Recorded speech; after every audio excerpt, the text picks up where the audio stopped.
Hi everyone, my name is Danny, and I recently got into a mess up to the ears. Yes, I know it happens when you mess up, and these joints then do not forget, do not wash off, and in general, they are with you for life, so I had something like that. Well, now I'll tell you more about everything, but first, get comfortable and watch. Just do not forget to put likes, write comments, and of course, subscribe to the channel. My family and I did not always live together. There were many moments when we quarreled, especially my mom and dad and my sister and I. Yes, it was just awful when quarrels started. It was like a chain reaction. We all swore, and then we didn't talk to each other for a week. My sister's favorite activity was to turn me in, which she loved to do and enjoyed watching me get my parents' head kicked in the face. She's 2 years older than me, not much of a difference, but it's enough for Sister Rena to turn on her brain and start blackmailing me. Since we were in the same school, she was the first to know if I got into a fight with one of the boys in the hallway, if I got a bad grade, or went to skip class. She was adept at figuring out everything about me, while I was a blind idiot, not noticing anything. That's how I was. I knew that she would someday prepare something top notch, and destroy me right in a minute, because we were not sure of each other and never sought to establish contact. Even when our parents are gone, we won't be any closer, Rena always said. The lack of support from my family brought up in me isolation and distraction, I think, and it drew trouble to me.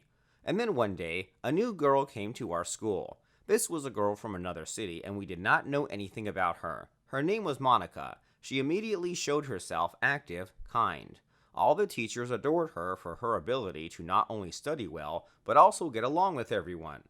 She was called the new pride of the school and was in my class. I, of course, was only a shadow to her, in other ways, as for many. Monica didn't say hello to Noah, and in fact, her attention was focused only on those who were beneficial to her. Yes, for some reason, only I saw this trait in her. And then one day, our fate crossed, and I bitterly regretted it.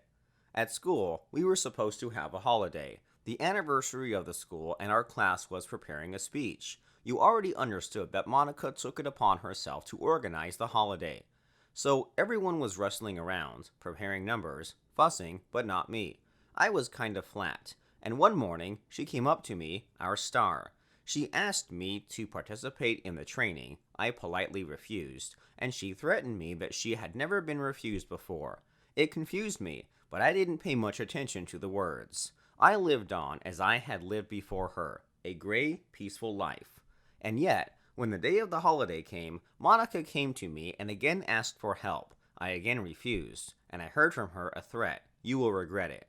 When I went outside, she began to tease me. She called me so much, pushed me. I did not understand why she was doing all this and what the motive was. I was very angry. I told her to get off. Then Monica hit me with a stone lying next to her. She hit me in the leg. I did not understand her aggression, but I was so mad that I pushed her and she fell to the ground and lost consciousness. I was very scared. I tried to bring her to her senses, but she did not come to her senses. So I called an ambulance and ran away. I was scared. I was very confused. I didn't know how to behave. I ran home and pretended that everything was fine. I ran to my room, praying that everything was fine with her.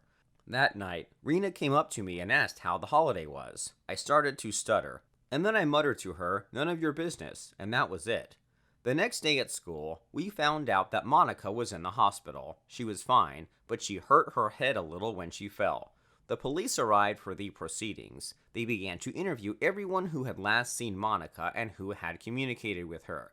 I was silent, and everything was shaking inside. I could have killed her. It bothered me. But no one would believe that she was the first to attack me, because she had a brilliant reputation, unlike me. And then I didn't know that the nightmare was just beginning. When I was questioned at school, I said that I left almost immediately after the start. My sister was present next to me. And I lied to the police and thought, Rena's about to turn me in, say I've been there longer than I say. And when the cop asked who could confirm my words, Rena said, I can. He was at home. I saw him leave. I gave him money for a taxi.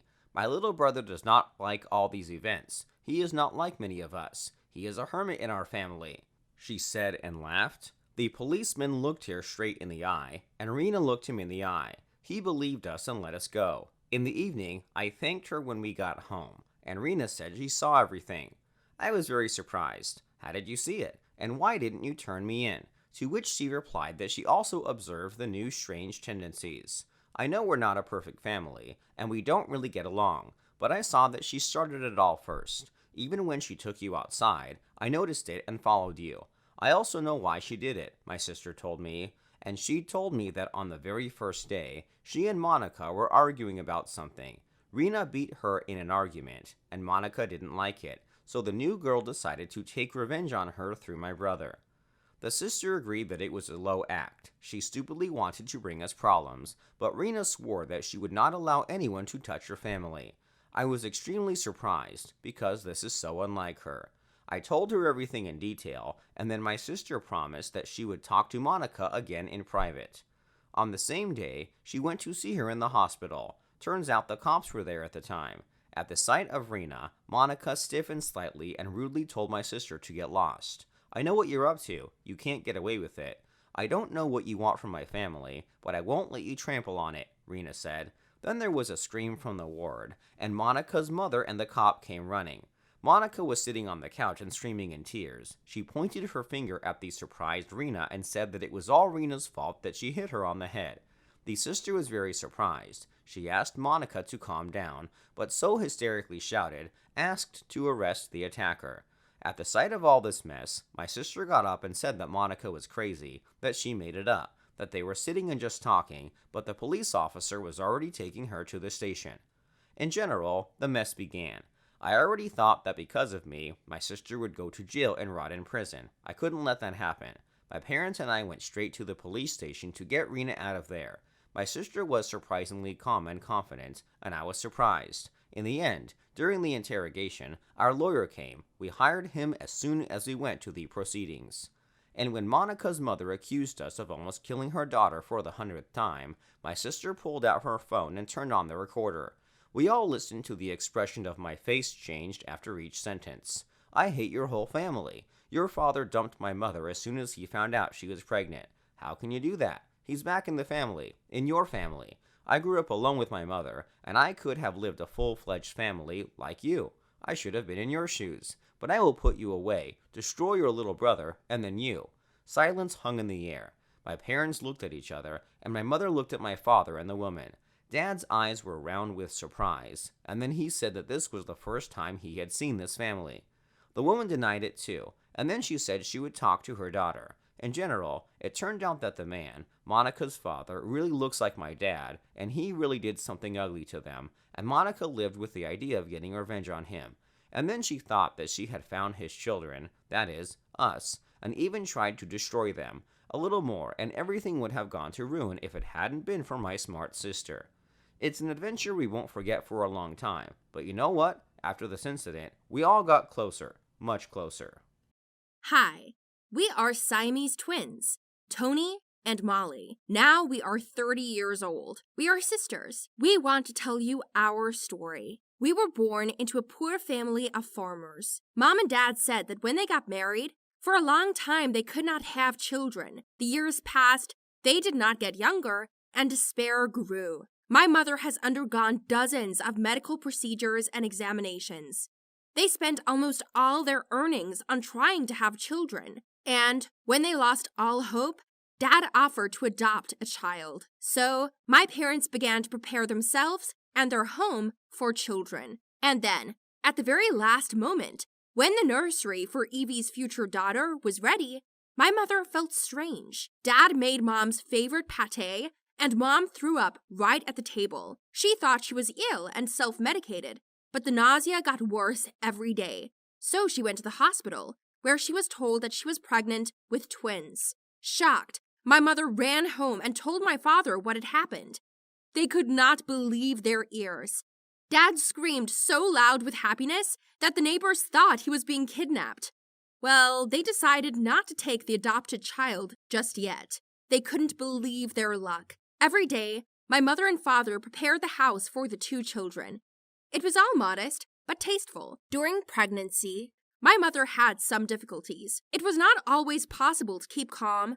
Stress and nerves affected her health. Around the 7th month, she suddenly became ill, fainted, and was rushed to the hospital, where she had an early birth. What the doctors saw shocked the entire staff. A girl was born, followed by a second one. 2 different people were connected by a common pelvis. There were 2 heads, 4 arms, 2 bodies, and 1 pelvis and 4 legs. One of the nurses fainted, not expecting to see this. When we were shown to my mother, she was confused. At first, even thought that the doctors were joking. And then she got scared and screamed at the top of her voice that she must have been cursed. My father didn't want to pick up the fiend, as the neighbors called us. The first thing they were advised to do was leave us in the hospital or take us to a baby home. Such children do not live long, their doctors warned. Who knows? Perhaps this is what contributed to the fact that we were still left, not thrown out, but taken home. The doctors did not agree to perform the operation. We saw our childhood as ordinary. We grew up together and adapted to each other, but it was difficult to do it. We all have our own tastes and preferences, character, mood.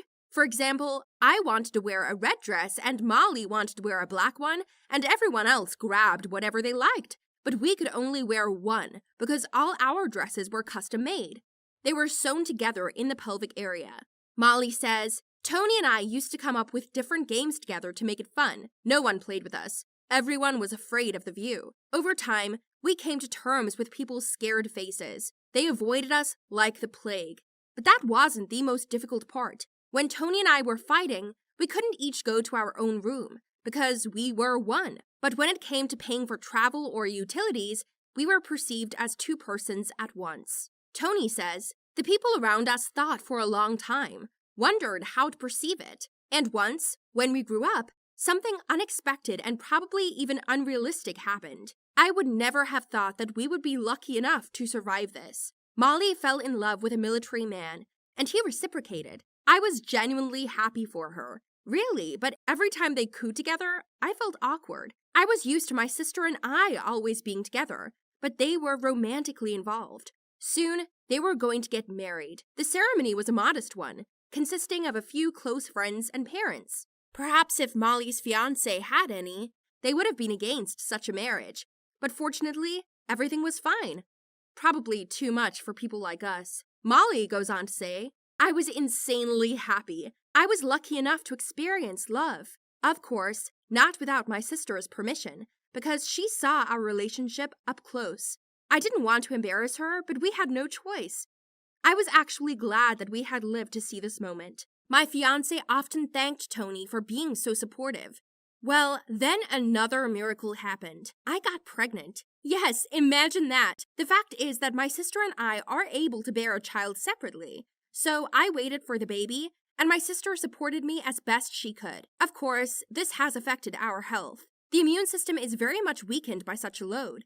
But we survived, and I gave birth to an absolutely healthy boy. My husband and I named him Hop, which means hope in English. My husband and I were very happy. Although our family was showered with thousands of views, some were afraid, some despised and hated, some were just curious, but we learned to live with it. Tony says, when she gave birth, I was so worried. Just imagine that your body, even partially, gives birth separately from you. I felt her condition, the pain, the fear. I went through it with her, and that's why I loved my nephew as my son. Unfortunately, happiness doesn't last forever.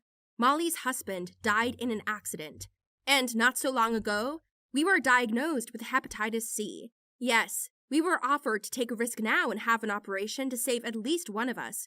But no, we thought for a long time and decided that since we came to this world together, we will leave together. We had an unusual life with its adventures, ups and downs. Did we regret that we were born? Maybe sometimes, but life is so unpredictable. It should be loved for what it is. If you ever meet people such as us, Siamese twins, do not be afraid. They will be pleased. They will not offend you in any way. It's just that we are special, but in our hearts, we can love just like everyone else.